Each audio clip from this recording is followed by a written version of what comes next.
Hello, everyone. Our next episode of We Care is about to start. So today we have a special guest, Dr. Жереми Бөрт. He's a professor of radiology, and he's from Utah University Hospital, and he's a cardiothoracic radiologist. So, Professor Burt, it's my pleasure to meet you, and then thank you so much for your accepting our invitation and being here. I know this is your second time in Mongolia, and I would like to hear about your impression about Mongolia as my opening question. So the first time I came here was about a year ago, and the thing that really stood out to me was the people. Just very, very wonderful, easy going, very easy to get along with people. And I fell in love with the people very quickly. The landscape is amazing. I mean, there's just no other word for it. But the people are equally amazing, and that's why I'm back a second time. Okay, great. Thank you so much. Today we're going to focus more on the cardiac imaging. So since you are this expert on the cardiothoracic imaging, so if I mention about the statistics of the disease prevalence in Mongolia, so number one killer is the coronary heart disease, and then second one is stroke, third one is cancer. But today we are not going to talk about the cancer, but we're going to focus more on the cardiac imaging. So before I jump into the professional questions, I would like to know that how many years have you spent to become the subspecialized cardiothoracic radiologist? In the United States, you have to do 4 years of undergrad education prior to going to medical school. And I did that in zoology and Asian studies, Chinese. And after my 4 years, I went to medical school for 4 years, and then internship for 1 year, for radiology, 4 years of residency training, and then 1 year of fellowship training in cardiothoracic imaging in particular. I started doing cardiothoracic imaging, not only research, but also reading studies with coronary, with calcium scores. In the year 2001, so approximately 24, 25 years. Oh gosh, okay. Yeah, so because the path is a little different, because in Mongolia, so we usually go into the medical school right after high school. So, but the medical school is not 4 years, it's 6 years. And also we have a little shorter radiology residency, like 2-3 years, but it's way longer in the States, like 4 or 5 years. So which part of this learning process, like a medical school residency fellowship, which part was the hardest for you? The residency is very challenging. Okay. The reason it's challenging is because you have to know everything about every disease, and a lot of specialties, like some surgical specialties and some other neurology, for example, you're more focused in one thing that you're going to be doing. Whereas in radiology as a resident, you have to do everything from reading a stroke to finding, something that's wrong in the pelvis to some tumor that's on the knee, and being able to know everything in between. And that is challenging. That's very true. And plus you guys have a board exam, right? Like that's the big headache. Our board exam in radiology, when I was doing it, and it's going to be restarted actually soon, is an oral exam where everyone meets together in a city in the United States, and you spend a whole day being grilled by experts on each of the different fields on how to do different diagnoses for radiology. And some of them are easy, some of them are very, very hard. I remember the pediatrics ultrasound had some tricky questions. Yeah. But yeah, it was hard. Plus nuclear medicine. Yes. Yeah.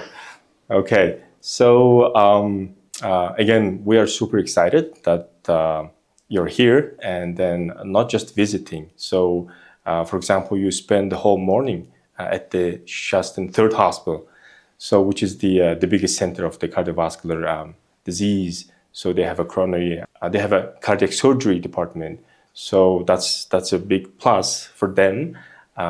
Whenever we have a difficult case, we always send the cases to the third hospital, which automatically increase their volume, and then which affects the quality, the quality of service, and also which is we can become a little burden to the health insurance. So, and some of the other hospitals, for example, the first hospital, second hospital, those are the private or the public hospitals, and also the Intermed hospital, which is the private hospital. We are trying to ease that burden from the third hospital. So, in order to help them, in order to help each other, so we need to improve the standard and protocols, and also the guidelines of the cardiac imaging, which includes coronary CT angiography and also cardiac MRI. So my first question, professional first question, is that when someone has a chest pain, is it better to have coronary CT angiography, or is it better to have MRI, cardiac MRI? I know it depends, but I just want to hear the expert's opinion. So, and I'll make the one little caveat that according to the American Heart Association, American College of Cardiology, those are the guidelines that we generally follow, and they're pretty well evidence-based. If you had chest pain, you would want to be evaluated to see whether or not you were having a heart attack. And in the event that you were having a heart attack, you would be treated as such. If it were a heart attack that required a stent going into one of your coronary cardiac vessels, then that would be the treatment. Sometimes it's just medication that does the job. But usually that's diagnosed with symptoms, with a lab test, and with an EKG. And then depending on what those show, if they're all positive, then people will usually go straight to the cath lab and get diagnosed that way. However, most people don't have that situation. They come in with chest pain and they'll have a negative EKG and maybe a borderline lab test. And their symptoms are a little bit unusual. That happens a lot. And especially in certain populations. And in women, they frequently have what we call atypical symptoms, or symptoms that just don't fit the pattern that we expect. And in those patients, it's really nice to have another test, something that can be more definitive. And in medicine, something that is definitive is if we can say, out of 100 people who get this test, if it's negative 100 times, we need to make sure that all those people don't have the disease. And that is what coronary CTA does. So, and I'll explain that in a little bit more detail. The coronary is the heart, the vessel that goes around the heart. And CT is like a CAT scan. So this is a CAT scan that looks at those vessels around the heart. And when any of those blood vessels get blocked up, that's a heart attack.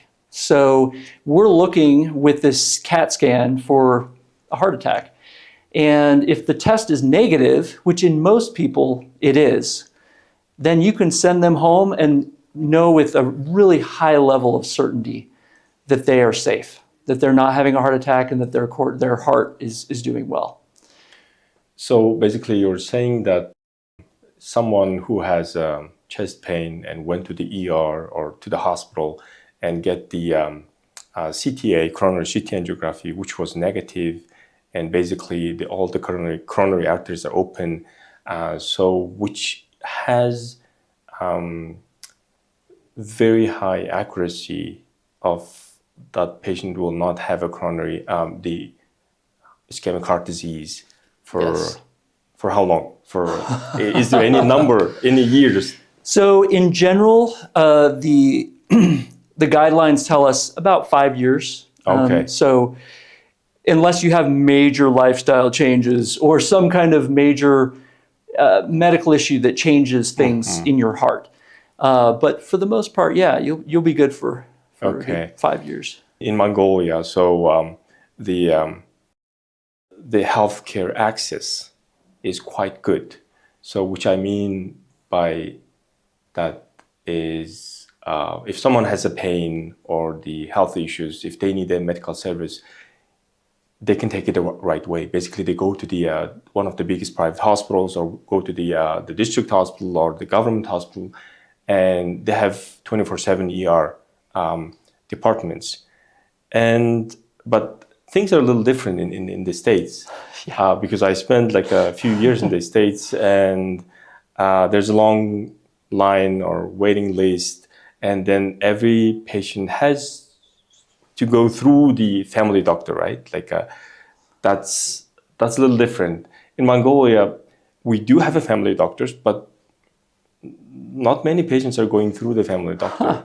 So basically what I'm saying is the referral is the pathway is a little different. Yeah. So what's your comment on this? I mean, like So there are advantages and disadvantages to both of those systems. I'll tell you that I'm currently doing research on a different type of test, but it uses CAT scan. It's the calcium score, CT. And you use that to screen people for coronary artery disease, people who are not necessarily symptomatic. And that is best done in a primary care family medicine type situation where somebody says, hey, you're at this risk level, maybe your age and other risk factors will push you in that direction. And then the great advantage of that is being able to tell them if it's negative, that they absolutely have no coronary artery disease, and the negative predictive value of the test is high.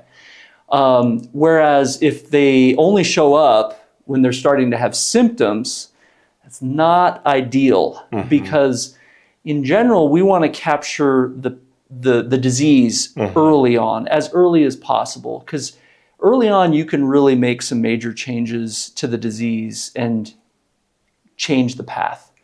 Rather than going towards the path of, we're going to have a heart attack, and then that'll wake us up and tell us that we need to have treatment. Learning ahead of time that, I have high cholesterol or high blood pressure, and then treating that, and then never having the heart attack, and never having the stroke. That is the goal.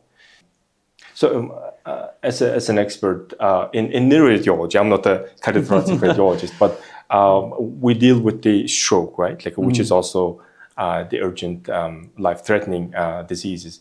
So calcification is a bad sign, right? Like of the vessel. So, but as you mentioned, if we do the calcium scoring, so that can tell us that the patient can have high risk of having a coronary heart disease, cardiac ischemic heart disease.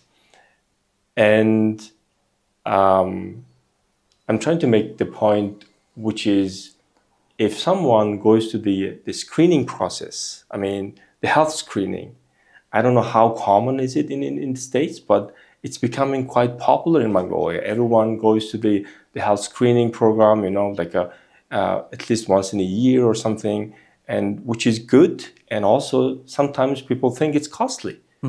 But I mean, as an expert, what would you say on this? So I'm glad that Mongolia is moving in that direction. That is so good for this country. It's going to save a lot of lives, a lot of pain, and a lot of money. And the reason it saves lives, obviously, we're not going to be caught unaware with a heart attack. And then all of a sudden, you have sudden cardiac death and you're done.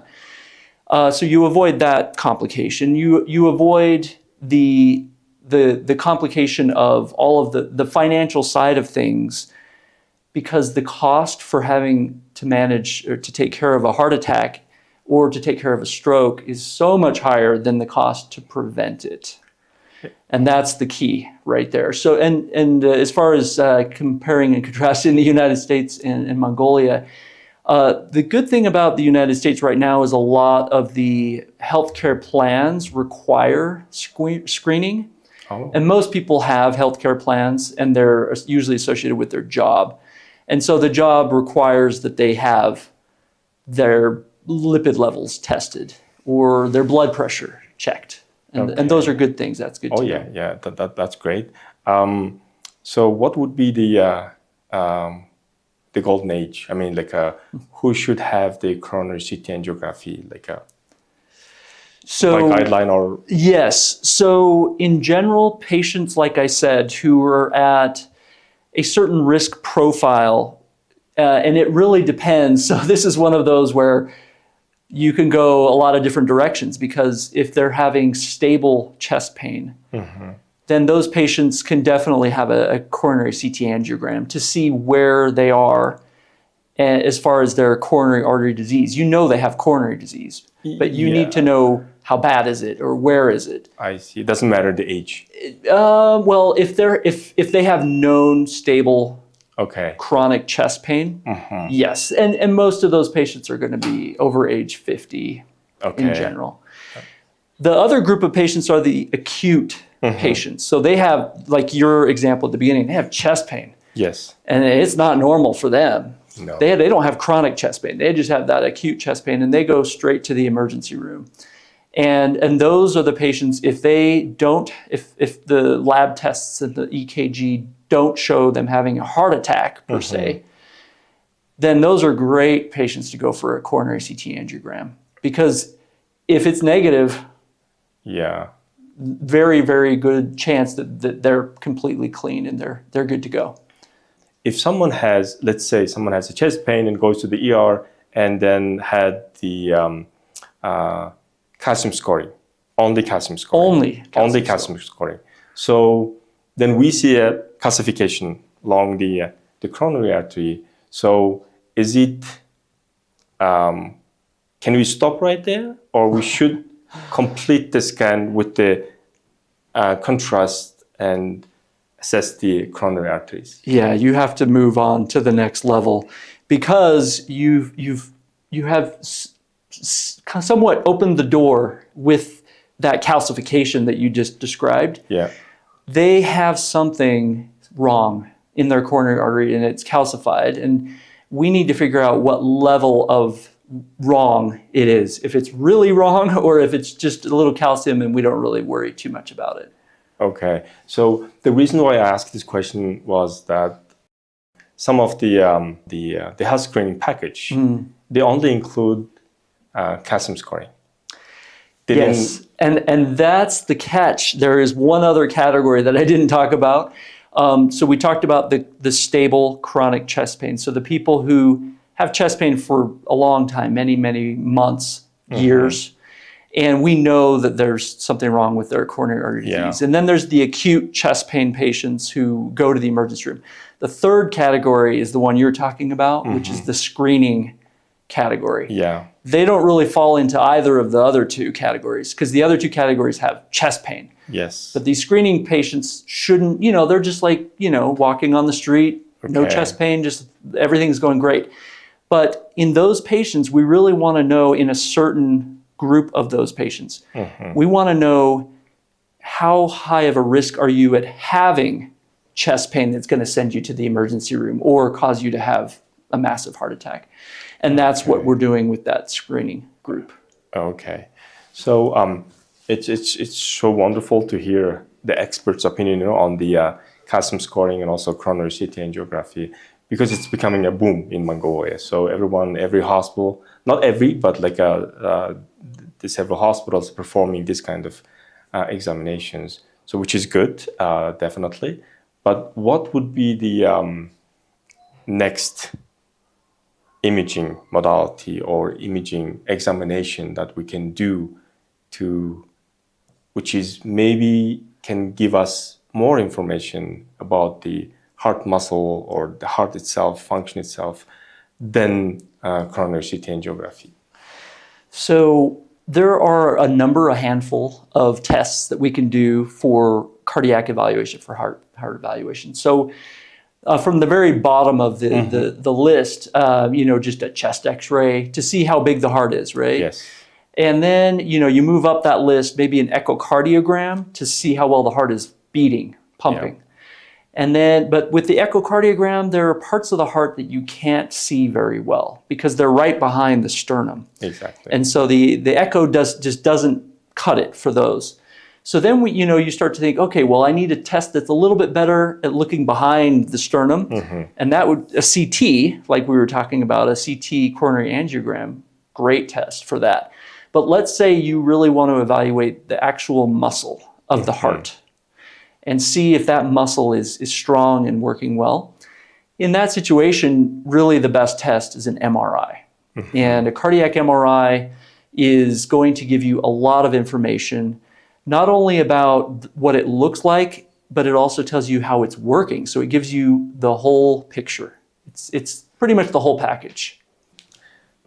So I do have many questions, especially about the cardiac MRI. But as I mentioned before, I'm not the expert. But before I go into the cardiac MRI, I would like to ask maybe 2-3 more questions about the coronary CT angiography. So people worried about the radiation exposure. So during the CT scan.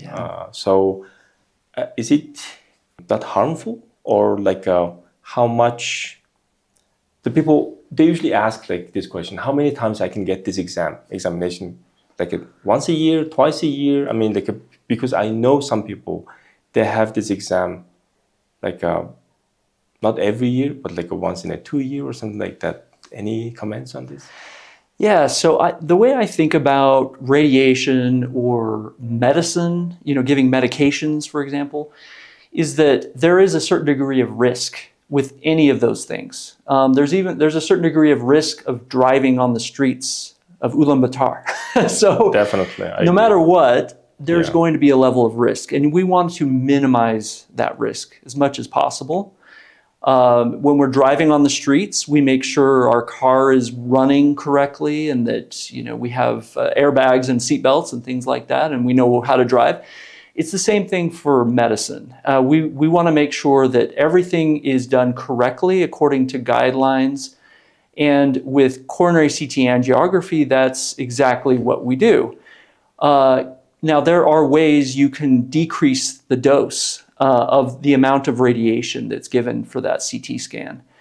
And we work towards that, striving to get that dose as low as possible. And that's pretty much the standard for any radiologist and any place. They're always trying to get that dose as low as possible. There are techniques that we're working on right now with Intermed and with Third State Hospital and with all of the hospitals here in Mongolia that I'm working with to try to get that dose as low as possible on the CTs. Different hospitals, they do have a different CT machines. Their speed is different, one has 64 slice CT, one has 128 slice CT. So as an expert, so which equipment is best? I mean, the minimum required CT, is it 64 or 128 or above? So for the calcium score, you can have lower level scanners and still get really good results. And that's great because that's used as a screening test, right? Yeah. So we want as many scanners as possible to do that. But for a coronary CT angiogram, you really need to kind of up the ante and do a little bit more. And our cutoff, according to the guidelines and all of the research that has been done, we really like 64 slice scanners or higher. And the higher the number of slices, the better, because in general, we're going to be able to capture the whole heart with minimum amount of motion in one heartbeat or 2 or 3 heartbeats. So the better the scanner, the faster we can do the scan, the less the radiation that we'll be able to do it in. Okay, so 128 is good enough. It's good, yeah. Okay, that's great. That's what I wanted to hear. Okay, so another question, which is we use contrast, IV contrast for the coronary CT angiography. So people worried about the contrast because they think it's not good for the kidney, right? So what would be your recommendation or consultation or advice on this one? What would you say to the people or to the audience that, okay, if someone needed coronary CT angiography, which uses contrast, so are you okay with that, or any advice on this? So similar to what I said before with giving radiation, giving medication such as contrast, which is considered a medication, we want it to be as low a dose as possible and to be given only at the right situation. And there have been just tons of studies researching this. Yeah. And they have, for the most part, have shown that it's extremely safe. So we give it to most patients. There are certain very specific instances where we wouldn't give it. But for the most part, it's a safe situation. Okay, yeah, great. Next question is, we are living in an AI era, right? Like artificial intelligence. So any updates or any interesting studies going on this field, especially focused on this coronary angiography? So yes, with coronary angiography, with MRI, cardiac MRI, and with calcium score, those three things, we've made some major improvements using AI. So I'll just start with the lowest level, which is the calcium score. Okay. A lot of different vendors, different companies out there have made artificial intelligence software that will automatically detect that calcium and then quantify it, be able to tell you how much calcium there is, and then tell you what risk level you're at, which is pretty nice. Because the problem that a lot of places are having is you can't have a radiologist be everywhere, and you can't have that expert all over the place. So artificial intelligence helps us, it augments the physicians. It doesn't take our place because we're doing a lot of things that it can't do. But it helps us to be more places at more times and just be one person. Yeah. So that works really well for calcium score. For coronary CT angiography, we've already been incorporating a lot of this artificial intelligence into those scanners that are being used in order to make the images look better. So it's already being done. We might not even know it, but we're already using artificial intelligence with some of these things. For example, with doing reformatting, with making the coronary arteries in a way that you can evaluate them as a physician. Okay. We already use AI to do a lot of that. Oh, yeah. And then there's cardiac MRI, which we're using artificial intelligence to help us do those function analysis to see whether or not the heart's pumping like it should, and whether or not there are parts of it that are not moving or are scarred down. And artificial intelligence has made a huge advantage for all of us in regard to T1 mapping and T2 mapping. Those are two techniques that we use to evaluate the heart. And we really wouldn't be able to do it without artificial intelligence. Yeah, so basically you answered my next question, because my next question was like, there are many radiologists, not only in Mongolia, and in many places, in many different countries. They're worried about their jobs, right? Like, oh, the AI is going to replace us, I mean, like, we are going to lose our job, I don't know, maybe in 5-10 years. But basically you answered that there's nothing to worry. I mean, basically, we are human. Yes. And that's a machine. And then, as you said, like, there are many AI applications which is available in clinical practice in many different countries. But if possible, can you name one of them? I mean, like 1, 2, 3. I don't know. I mean, like, if possible, I don't know. We are not marketing anything, but I could, but I would feel bad that I would be picking some out and forgetting some others. So I probably should avoid that. But okay. I'll tell you that there are dozens that are very good. And there are also some that need more validation. And maybe this is a good point to put out there right now. There are some things that you should do before you say, yep, we're going to incorporate that into our clinical practice. There should be validation with a population that is similar to your patient population, or ideally, that is your patient population. So for example, let's say that I have a great artificial intelligence in the United States, and I'm using it and it's wonderful. Does that mean it's going to work great in Mongolia? Not necessarily. And it really needs to be validated using a population that's very similar to this population, and then you would be much more confident. And there have been some instances where, it hasn't translated as well as you would hope. And that's my only recommendation, is just make sure you validate it. There are so many options out there that are wonderful, that are really going to make a difference for you, but just make sure it's validated here. Okay, that makes sense. Thank you. So since you are talking about the AI, so I really would like to ask, where do you see cardiothoracic radiologist in 5 years or maybe in 10 years?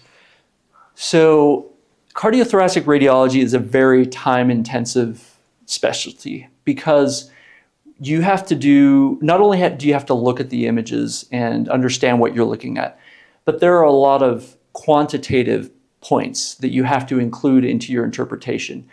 And when I say quantitative, I'm talking about things like how much blood is being pumped out of your heart per beat. Those kinds of numbers you have to calculate. You have to use math. And a lot of other specialties, they don't have that kind of thing. But for us, we have a lot of math and I love math, so it's not a problem for me. But what's happening is AI is doing all of that math for us. Yes. So what I see is that we're going to be able to read a lot more studies as we go along. And I've already seen this in the 20 years that I've been doing it, because back in the day, we would take a long time to interpret one study, one patient.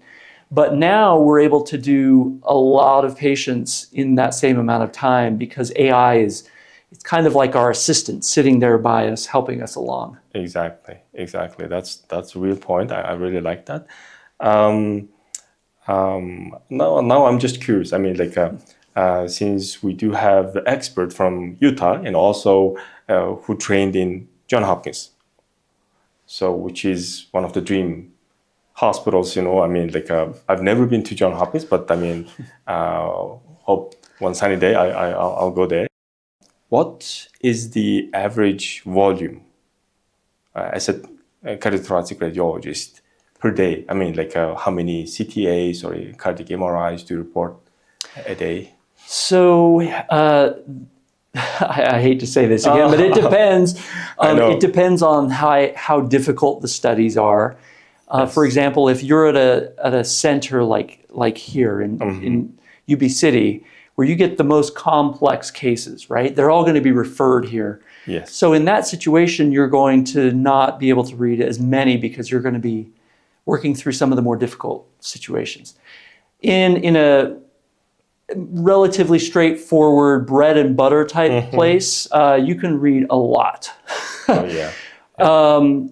I was in a private practice, and we were able to read 30 coronary CTAs, and on top of that, we would read maybe 20 to 30 cardiac MRIs.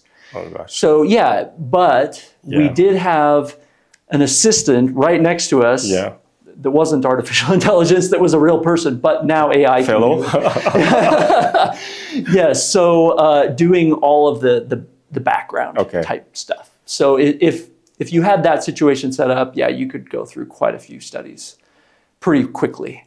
Yeah.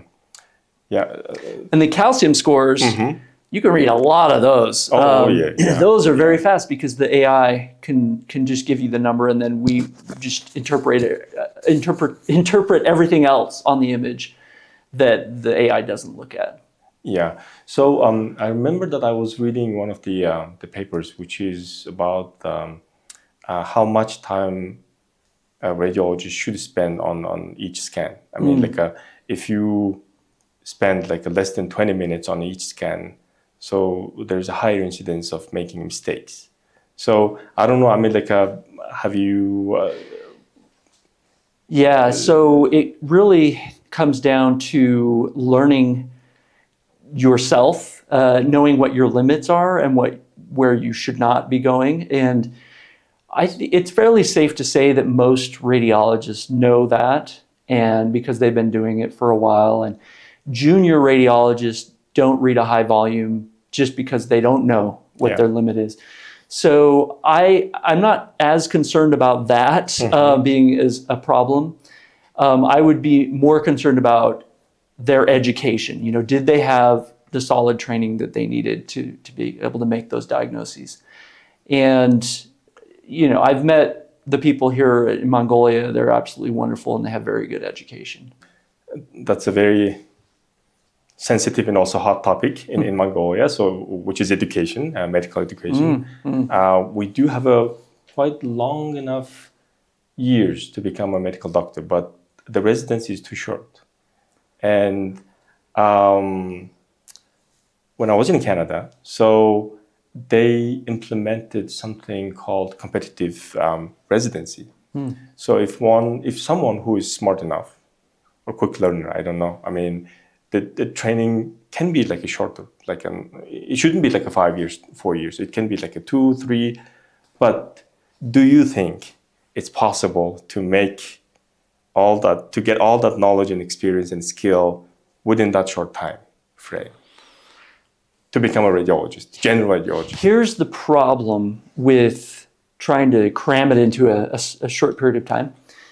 You have to see a certain volume of cases before you can learn certain skills. And trying to pack all of those cases and see, it's like seeing 100 patients in a day, you know, talking to them, getting all their information.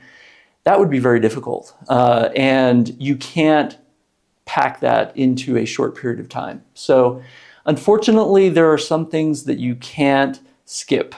And one of those things is volume. And you really need to see a high volume of cases.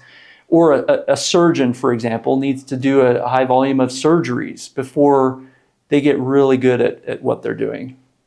Yeah. Completely agree with your opinion, because I also think the same thing.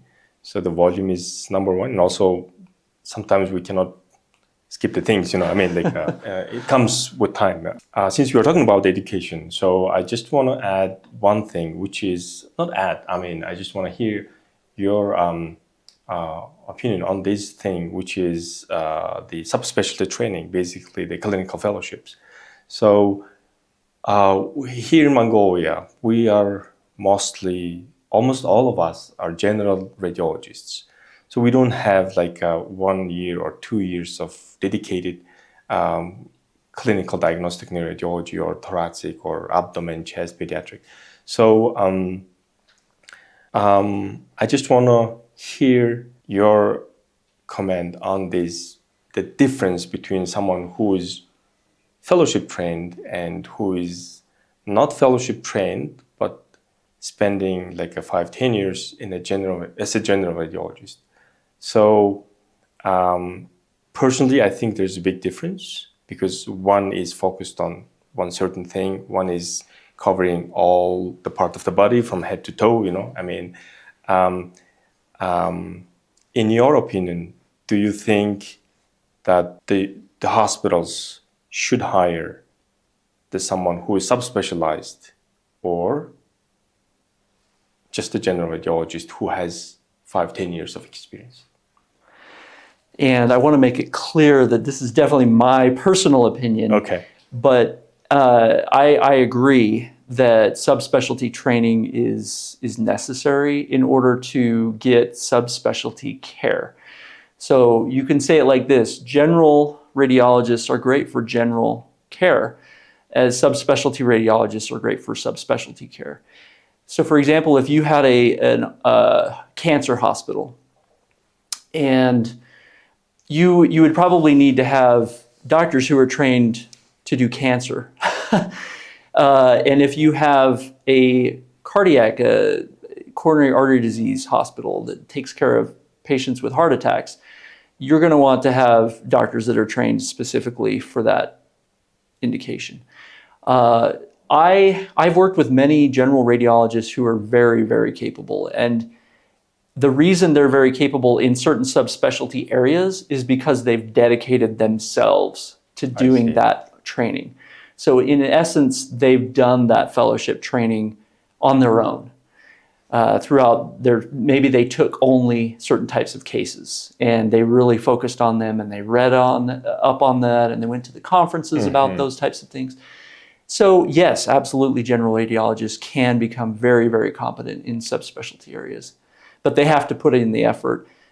Probably a little bit easier from a policy standpoint is to have subspecialty training. Yes. And then that way everybody in that area, you know that they're competent.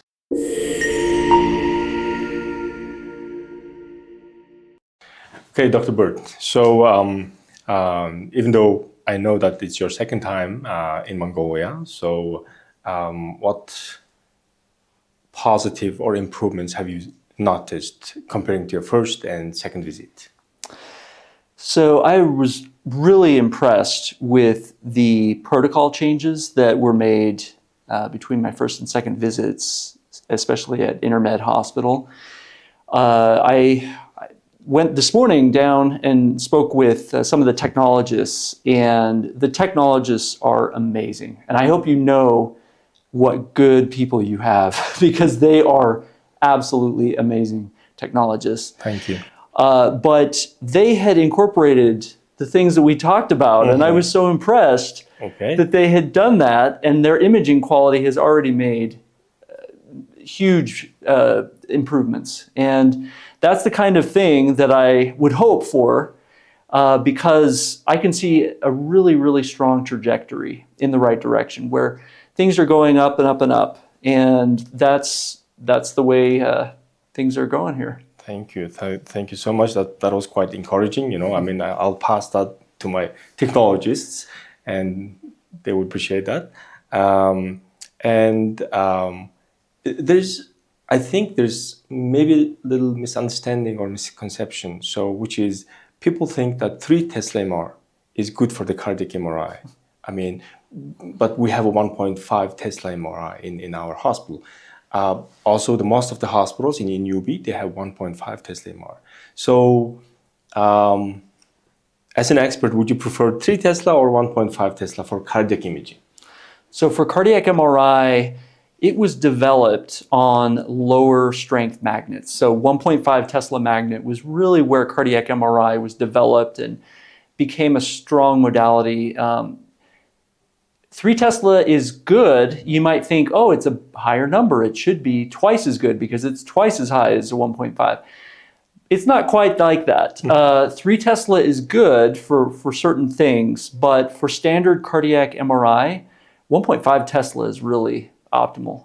And that is the scanner that I would choose to do most of my imaging on. Okay, so any specific vendor? I mean, like Siemens or So GE? Siemens has a very, very good scanner, probably one of the best. Okay. And the one that a lot of people use for cardiac imaging is the Avanto. Okay, yeah. That's what we have at Intermed. Thank you so much. Yeah. Okay, so I personally used to think that if someone is a physician, spent 5 days in a row in a hospital called like a doctor or physician, right?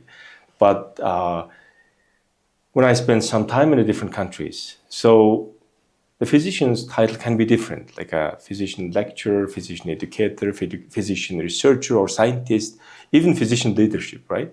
So I think your radiologist, physician, plus your researcher, scientist, and can you elaborate on that?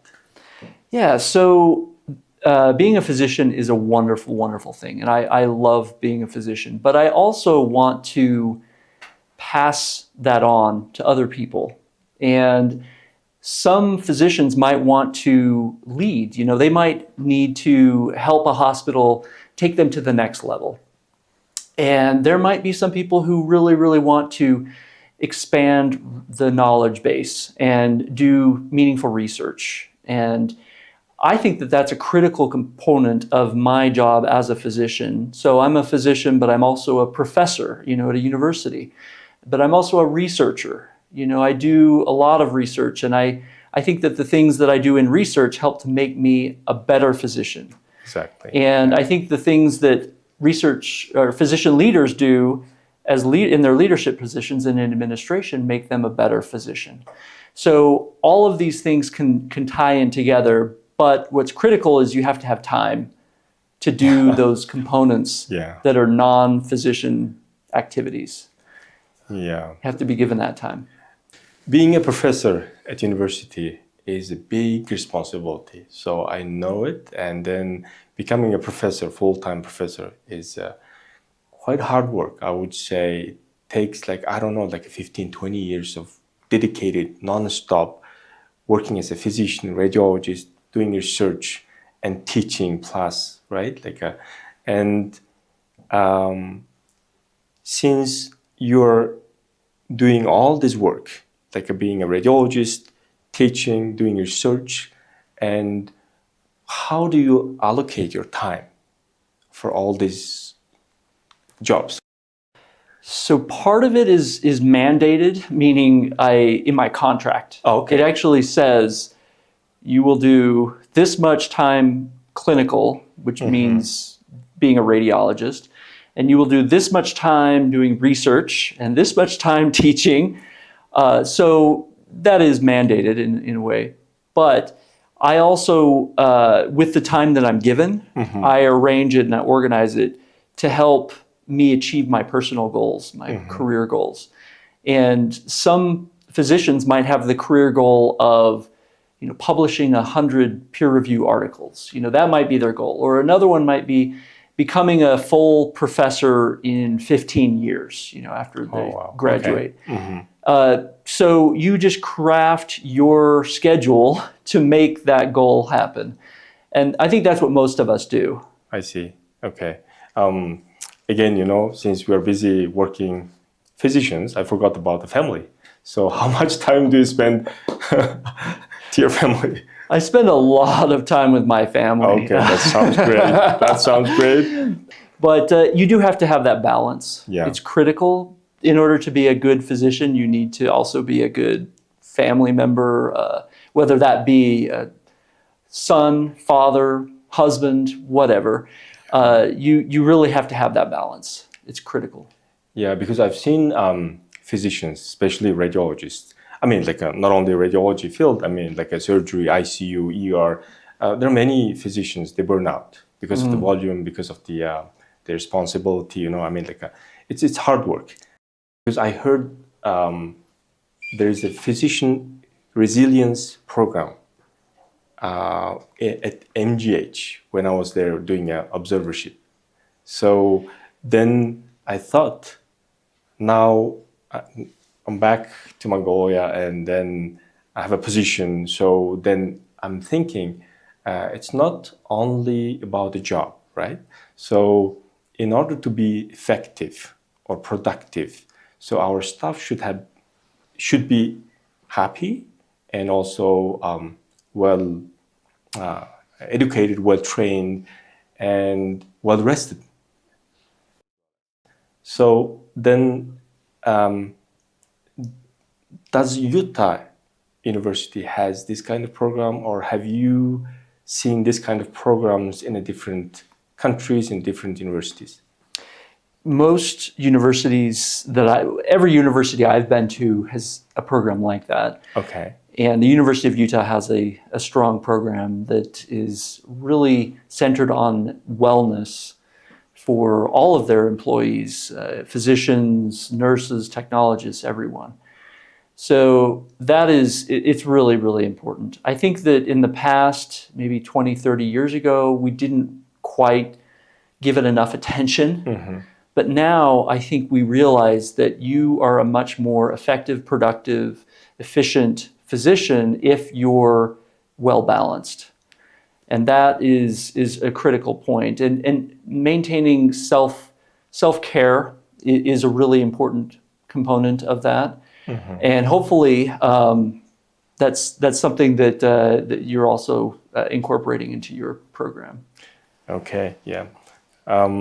Going back to the research, because I really want to know what are you focusing on as a researcher in lately, or the Utah University is focusing on, in cardiothoracic imaging. So the biggest thing I'm working on right now is artificial intelligence and incorporating it into radiology, and specifically what I do in cardiothoracic imaging. And one of the big things that you can imagine would be very helpful is if you could incorporate some of the parts of your job that you don't like, that you would really enjoy giving to somebody else, maybe even your enemy, just saying, here you go to do this because I don't really want to do this. And it's the kind of thing that nobody really wants to do. That even happens in radiology, and it happens in cardiothoracic imaging. And we are trying to, the specific example here is pulmonary nodules, for example, on chest CTs. Exactly. We've developed some things to help identify those, measure them, put them in the report automatically, and then follow them automatically. Those are the kinds of things. With regard to cardiac imaging, we're really heavily involved with calcium scores. So automating the coronary calcium score report. We've also been able to utilize that same artificial intelligence technology to try to take coronary calcium scores from standard chest CTs. So they're not even EKG gated cardiac CTs, they're just a regular chest CT. And we're able to get the calcium scores, and we've shown that the scores are very, very good at telling who's at risk and who's not at risk. So those are some of the things that we're working on. Another big area that I'm working on is with calcium scores, is the epidemiology of calcium scoring and how we can incorporate that into our clinical practice for decreasing the risk that people have for heart disease. And in the United States, this is a very well-known thing, and we've done research with that regard for many, many years. And the Framingham risk score and all these other things that everybody has heard of many times. Well, what I was curious about is how well could we incorporate, or how well has that been investigated outside of the United States? So we have looked at a variety of different countries, Middle East, Africa, Asia, and been trying to figure out the patterns, some of the things that have worked for those countries and things that didn't work. And I would really like to do that for Mongolia, to see how well coronary calcium scoring is incorporated into the clinical paradigm. So how well we're able to make decisions based on that. And how much is it even being done? It's being a screening process. Are all of the areas able to do that screening test? And then do we have enough radiologists to be able to read it? Could we incorporate AI into that and maybe improve it and make it even faster and better?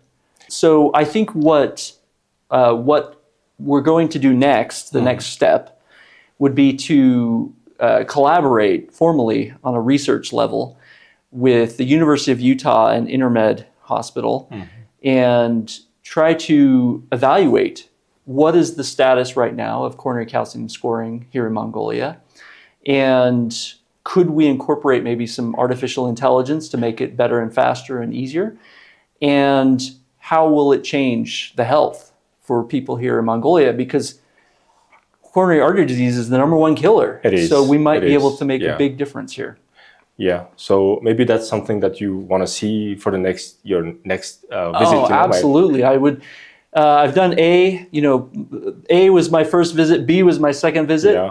On C, I want to see some big changes. Exactly.